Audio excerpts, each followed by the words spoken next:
Hello friends, आनंद S के channel में आपका स्वागत है। दोस्तों, अगर आप ये सोच रहे हैं कि इस वीडियो को देखने के बाद आप बिना काम किए ही पैसे आने लग जाएंगे या फिर तिजोरी अपने आप भर जाएगी, तो दोस्तों ऐसा बिल्कुल नहीं है। पैसा आपके पास आता है आपके हुनर से या फिर आपकी काबिलियत के हिसाब से। एक और बड़ी बात मैं आपको बता दूं कि भगवान हर व्यक्ति की क्षमता को बहुत अच्छी तरह से जानते हैं। माँ लक्ष्मी का निवास उसी स्थान पर होता है जहाँ पैसों का सदुपयोग हो।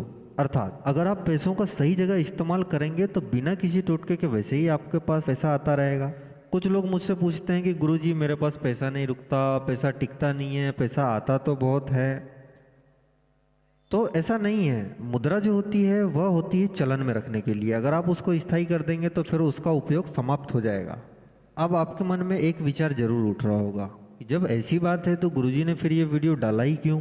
दोस्तों, अध्यात्म से ही व्यक्ति को सही और गलत का पता चलता है। हमारा धर्म हिंदू हो या फिर और कोई धर्म हो, हर धर्म में हमें जीने की कला बताई गई है। इसके अलावा भी कुछ चीजें हैं जो हमारे जीवन पर नकारात्मक प्रभाव डालती हैं। आइए हम आपको बताते हैं कि वो क्या चीजें हैं और उनका हमारे जीवन पर क्या प्रभाव पड़ता है। अगर आपके घर में तुलसी का पौधा है और अगर वो पूरी तरह से स्वस्थ है एवं हरा भरा है, इसका मतलब आपके जीवन पर कोई संकट नहीं है। लक्ष्मी जी आपके घर में स्थायी रूप से निवास कर रही हैं। इसका वैज्ञानिक कारण भी है।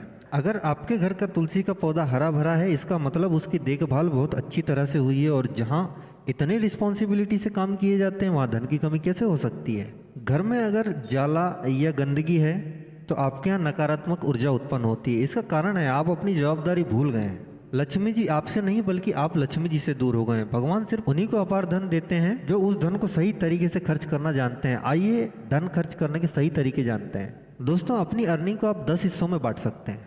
इसमें प्रतिशत की मात्रा कम या ज़्यादा की जा सकती है जैसी आपकी अर्निंग हो। लेकिन हमारे हिंदू शास्त्र में धन को 10 हिस्सों में बांटा गया है। आपकी अर्निंग को 10 हिस्सों में बांटकर बताया गया है कि आप इसे खर्च किस प्रकार से कर सकते हैं। पहला हिस्सा अपने माता पिता के लिए रखिए, दूसरा हिस्सा अपने बच्चों के लिए, तीसरा हिस्सा अपनी बहन के लिए रखिए, चौथा अपनी पत्नी के लिए और पांचवा हिस्सा खुद के लिए रखिए। छठवां सुख संसाधन पर खर्च करने के लिए, सातवां सेविंग करने के लिए, आठवां किसी मुसीबत से निपटने के लिए, नौवां हिस्सा भविष्य के लिए और 10वां हिस्सा दान के लिए। अब सवाल ये आता है कि गुरुजी ने तो खर्चे के उपाय बता दिए, आय के उपाय तो बताए ही नहीं, धन की वर्षा कैसे होगी। किंतु आय के उपाय डिपेंड करते हैं आपके ज्ञान क्षेत्र पर। आपके ज्ञान का स्तर क्या है, सबसे पहले यह डिसाइड कर लें। फिर अपना कार्य क्षेत्र चुन लें। आप नौकरी करना चाहेंगे या फिर व्यापार। दोस्तों, यहाँ से ज्योतिष प्रारंभ होता है। यहाँ पर मैं आपको कुछ ज्योतिष उपाय बता रहा हूँ जिससे आपके पास धन हमेशा गतिशील एवं अपनी जरूरत से हमेशा कुछ ज़्यादा ही रहेगा। धन हर किसी के जीवन यापन करने के लिए सबसे जरूरी साधन होता है और हर कोई धन कमाता है, पर सिर्फ अपनी दैनिक जरूरतों को पूरा करने के लिए। अपनी दैनिक जरूरतों के अलावा भी आपके कुछ और सपने हैं तो आपको जरूरत है और पैसा कमाने की, जो कि आज के समय में इतना आसान नहीं, क्योंकि आज के दौर में अपनी जरूरतें पूरी करने के लिए ही कमाना इतना मुश्किल है। तो समझिए कि फिर एक्स्ट्रा कहाँ से आएगा। पर आज हम आपको कुछ ऐसे उपाय बताने जा रहे हैं जो आपकी उसी नौकरी से आसानी से आपको ज्यादा धनवान बना सकते हैं। और अगर आप चाहें अपने डेली के नियम में परिवर्तन लाएं तो आपको कभी धन की कमी नहीं रहेगी। धन प्राप्ति के लिए ज्योतिष के द्वारा बताए गए कुछ उपाय।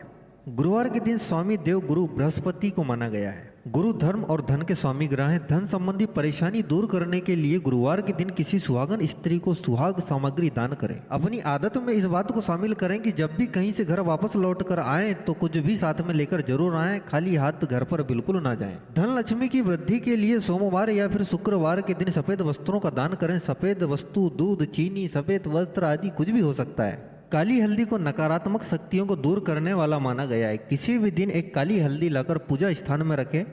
नियमित इसे धूप दिखाएं। जब भी कभी धन संबंधी काम से आए तो इसका दर्शन कर लें। हर दिन काम पर जाते हुए कुछ धन कहीं छुपा कर रख दें। जब शाम को घर में लौटें तो इस धन को किसी जरूरतमंद व्यक्ति को दान करें। शनिवार के दिन किसी सफाई कर्मी को दान देने से आर्थिक बाधाएं दूर होती है। शीघ्र धन प्राप्ति के लिए इस मंत्र का जाप करें। ओम नमः कर घोर रूपणी स्वाहा। उक्त विधि के द्वारा प्रातः काल में 11 माला नित्य पूजन स्थान पर इस मंत्र का जाप करें। शुक्रवार को 125 ग्राम साबुत बासमती चावल और 125 ग्राम ही मिश्री को एक सफेद रुमाल में बांधकर माँ लक्ष्मियों से अपनी गलतियों की क्षमा मांगते हुए अपने घर में स्थायी रूप से रहने की प्रार्थना एवं उनसे नदी में बहते हुए जल में प्रवाहित कर दें। धीरे धीरे आर्थिक पक्ष मजबूत होता जाएगा। घर के पूजा स्थल और तिजोरी में सदैव लाल कपड़ा बिछाकर रखें और संध्या में आपकी पत्नी या घर की कोई भी स्त्री नियम पूर्वक यहाँ पर 3 अगरबत्ती अवश्य ही जला दें। घर में तुलसी का पौधा लगाकर वहां पर संध्या के समय रोजाना घी का दीपक जलाने से माता लक्ष्मी उस घर से कभी भी नहीं जाती। काले तिल परिवार के सभी सदस्यों की सिर पर 7 बार उसार कर घर के उत्तर दिशा में फेंक दें, धन हानि बंद रहेगी।